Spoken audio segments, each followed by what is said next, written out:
সেটা হচ্ছে কাম মিন ফিআতিন কালিলা গালাবাত ফিআতান কাসীরা বিইذنিল্লাহ।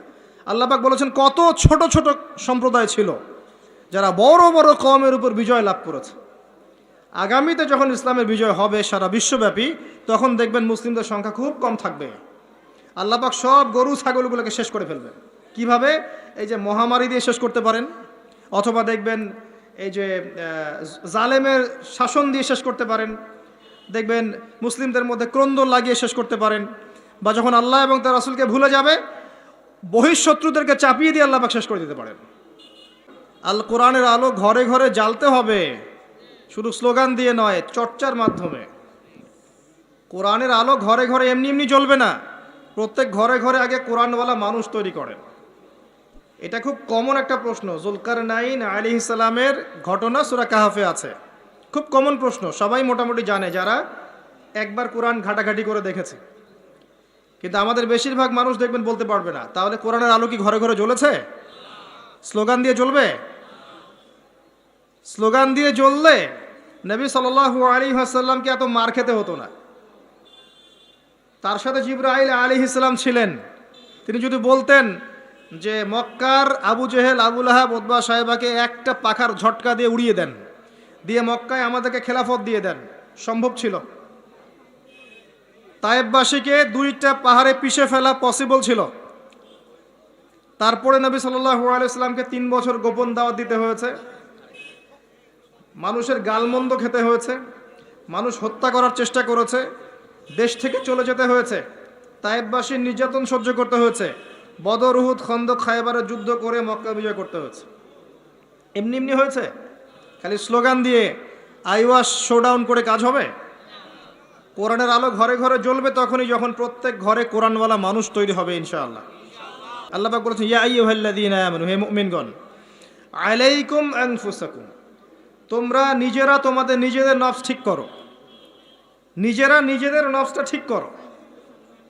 লা ইয়াদুররুকুম মান দাল্লা ইন ইহতাদাইতুম, যারা পথভ্রষ্ট হয়ে গেছে ওদের পথভ্রষ্টতা তোমাদেরকে ক্ষতি করবে না যদি তোমরা হেদায়েতের উপর থাকো। নিজে ঠিক হন, নিজের ঘর ঠিক করেন, বাকি সব ঠিক হবে ইনশাআল্লাহ তাআলা। নিজে ঠিক না হলে মানুষের ঘর ঠিক হবে না। আমি এই চেয়ারে বসে যদি কথা বলি এবং এই আমলগুলো আমি করতে ব্যর্থ হই, আমার কথা আপনার কলবে কোনো তাসির করবে না। এই কারণেই দেখা যায় কথা অনেক হচ্ছে, কাজের ফলাফল কতটুকু হচ্ছে এটা ভাবার বিষয় আছে। তো যাদের কথা অনুযায়ী কাজে মিল আছে এবং আত্মশুদ্ধি আছে, এই মানুষদের কথায় মানুষের কলবে তাসির হবে ইনশাআল্লাহ তাআলা।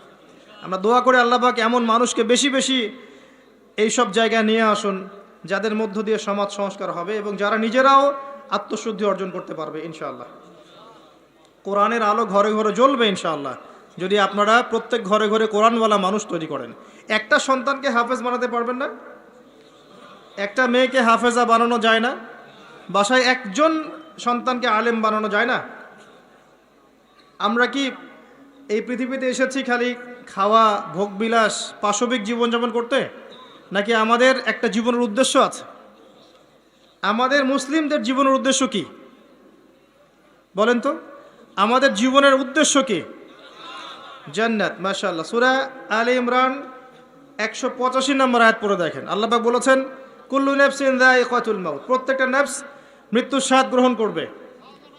ফামান, এরপরে আছে ওয়া ইন্নামা তুওয়াফাউনা উজুরাকুম ইয়াউমাল কিয়ামাহ, তোমাদেরকে কিয়ামতের মাঠে পূর্ণ প্রতিদান দেওয়া হবে। ফামান যুহসিহা আনিন নার ওয়া উদখিলাল জান্নাতা ফাকাদ ফাজ, কিয়ামতের মাঠে যাদেরকে জাহান্নাম থেকে বাঁচানো হবে এবং জান্নাতে প্রবেশ করানো হবে একমাত্র সে ব্যক্তি সফল। তো আমাদের জীবনের গন্তব্য কি ভাই? জান্নাত। সফলকে, সাফল্যের সংজ্ঞা কি? যাকে পুলসিরাত পার করানো হবে সে সফল। দুনিয়াতে যার বাড়ি গাড়ি, টাকা কড়ি, ব্যাংক ব্যালেন্স আছে, সম্পত্তি আছে, ক্ষমতা আছে, এই যে সফল, কোনো গ্যারান্টি আছে? কোনো গ্যারান্টি নাই। যে ব্যক্তি কিয়ামতের মাঠে পুলসিরাত পার হতে পারবে এই ব্যক্তি সফল। আর কে পার হতে পারবে? যে ব্যক্তি সূরা জারিয়াতের 56 নম্বর আয়াতের উপর আমল করবে। আয়াতটা কি? ওয়ামা খালাকতুল জিন্না ওয়াল ইনসা ইল্লা লিয়াবুদুন, আমি মানুষ এবং জিনকে শুধুমাত্র আমার ইবাদত করার জন্য সৃষ্টি করেছি। তো পৃথিবীতে যে আল্লাহর ইবাদত করবে, যার জীবনের গন্তব্য ঠিক রাখবে, সে ব্যক্তি সফল, আর কেউ সফল না। তা আমাদের উদ্দেশ্য কি ভাই? খালি বিয়ে করা, ঘর সংসার করা, বাচ্চা পয়দা করা, মারা যাওয়া? যখন দেখবেন 100-200 কুকুর শুয়োরের সামনে একজন মুসলিমা দিনী বোন তাকবীর দিচ্ছে, তখন দেখবেন হাজারটা মানুষ তাকবীর দেওয়া শুরু করবে। এর আগে তোমার তাকবীর কোথায় ছিল?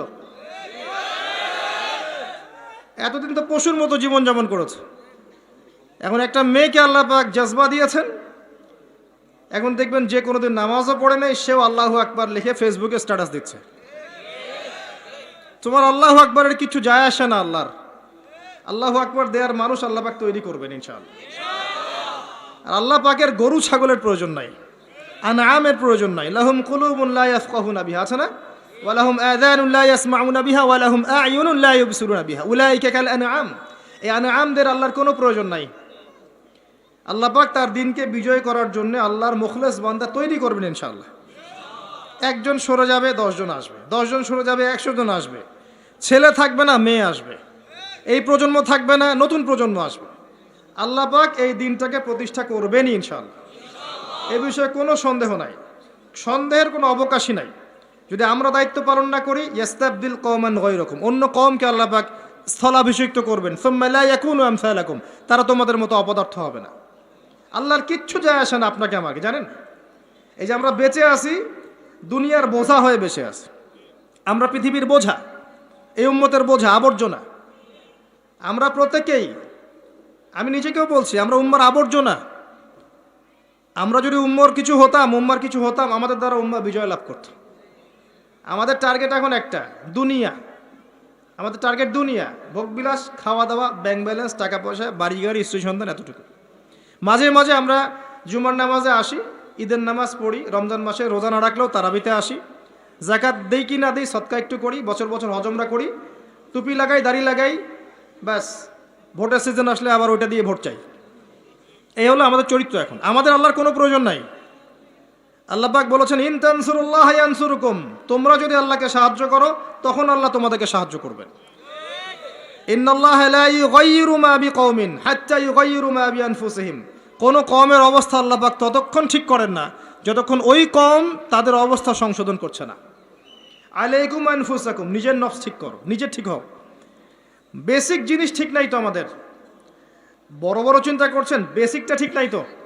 দেখবেন ম্যাক্সিমাম মানুষ নামাজ পড়ছে না, ম্যাক্সিমাম মানুষ কোরআন পড়তে জানে না। বেশিরভাগ বোন আমাদের বেহায়াপনা, বেপর্দায় চলছে। ম্যাক্সিমামের রিজিক হারাম, জানেন?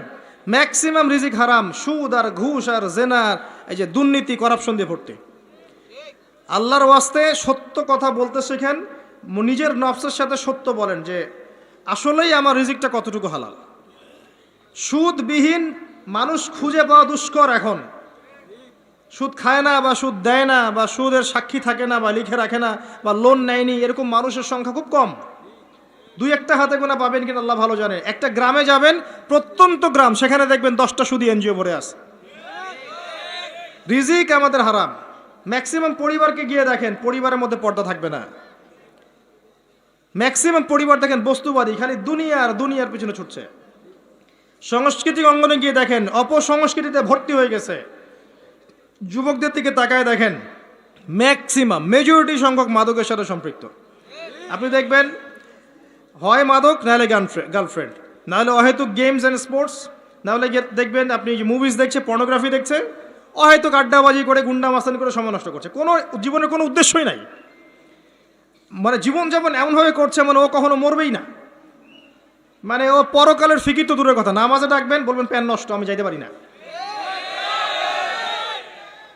ইল্লা মাশাআল্লাহ, এর বাইরে আল্লাহ পাক কিছু মানুষকে তৈরি করেছেন, করবেন এবং করছেন, যাদের জীবনের উদ্দেশ্য জান্নাত, যারা তাওহীদের সাথে শিরককে আপোষ করবে না, যারা সুন্নতে থাকবে, বেদাত করবে না, যারা হালাল খাবে, হারামে যাবে না, পরিবারকে ঠিক করে পর্দায় রাখবে, দিনের জ্ঞান অর্জন করবে, প্রচার প্রসার করবে, আগামী প্রজন্ম তৈরি করবে, এবং যাদের মধ্যে আল্লাহর দ্বীনকে প্রতিষ্ঠা করার মুজাহাদা থাকবে।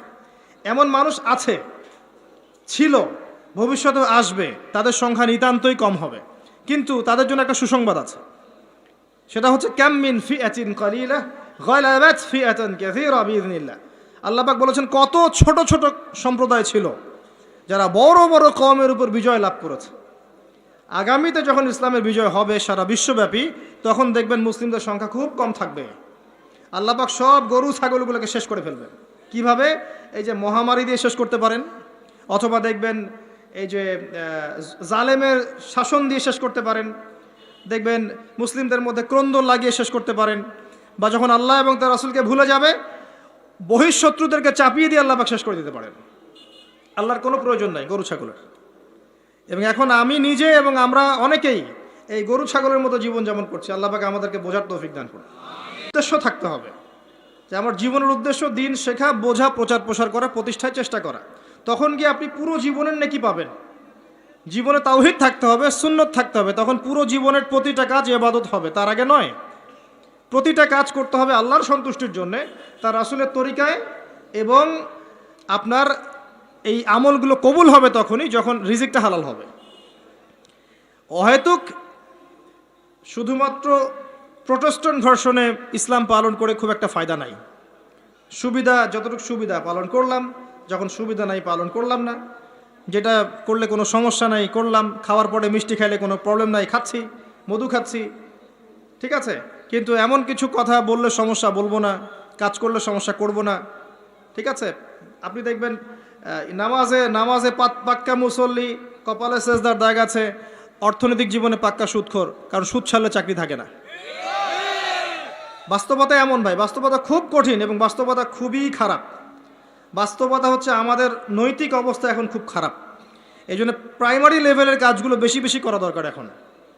এই জন্য যারা ইসলাহ সংশোধনের চেষ্টা করছে, এইসব আত্মশুদ্ধিওয়ালা মানুষদের সোহবতে গিয়ে থাকেন, আত্মশুদ্ধিওয়ালা মানুষদের সাথে দেখা সাক্ষাৎ করেন, সোহবত নেন, পরামর্শ নেন, জীবন গড়েন। একা একা বই পড়ে বা দুই একটা লেকচার শুনে আপনার সারা জীবন পরিবর্তিত হবে না। কনস্ট্রাকটিভ কাজে আসেন এবং শৈথিল্যতাবাদী হয়েন না, একই সাথে বলবো চরমপন্থী হয়েন না। চরমপন্থী হলে উম্মার ক্ষতি আছে। এখন উম্মার বেস ঠিক নাই, একটা বাড়ির ভিত্তি এখন ঠিক নাই, এবং যারা ভিত্তি ঠিক করবে এই মানুষদের সংখ্যা দিন দিন কমে গেছে। কমার পিছনে আমাদেরও ভূমিকা আছে, আমরাও তাদেরকে কম বিতর্কিত করতে ছাড়ি নাই। এবং কোনো কোনো ক্ষেত্রে আমরা একে অপরের সাথে গীবত তহমত করে, সমালোচনা করে, কাদা ছড়াছড়ি করে এতটা সময় নষ্ট করেছি যে উম্মার অনেক ক্ষতি হয়ে গেছে। কথাগুলো খারাপ লাগলেও বাস্তব। আমি ইতিহাসের ছাত্র। যখন বাগদাদ আক্রমণ করেছিল এই যে তাতাররা, মঙ্গোলিয়ানরা, এটা জানেন তো? মঙ্গোলিয়ান যারা ছিল, ওই যে হালাকু খা, চেঙ্গিস খানের বংশধর যারা ছিল, এরা যখন বাগদাদ আক্রমণ করেছে, এরা ছিল প্রচণ্ড পাশবিক। মাত্র 40 দিনের মধ্যে এরা 10-20 লাখ মানুষকে হত্যা করে ফেলেছে বাগদাদের। এই হত্যাটা কিন্তু গুলি করে না, জবাই করে। 10-20 লাখ মানুষকে জবাই করে হত্যা করা চারটাখানি কথা না। কি পরিমাণে হিংস্র ছিল চিন্তা করেন। ইতিহাসের পাতায় আছে যে মঙ্গলদের এক একজন নারী সে হাজার হাজার মুসলিমকে হত্যা করেছে, এক একটা মহিলা। ওই সময়ে যারা ওই আব্বাসীয় খেলাফতের দায়িত্বে ছিল, এরা সোনা দানা সব জমা করে তাদের এই যে মাটির নিচে জমা করেছিল। আর ওদের লিডার, মঙ্গোলিয়ানদের লিডার যখন এই বাদশাকে গলায় দড়ি দিয়ে শেষরায় নিয়ে যাচ্ছে সবার সামনে, তখন তাকে বলছে তোমাদের সম্পদগুলো কোথায়? সে দেখিয়ে দিল সম্পদ মাটির তলে।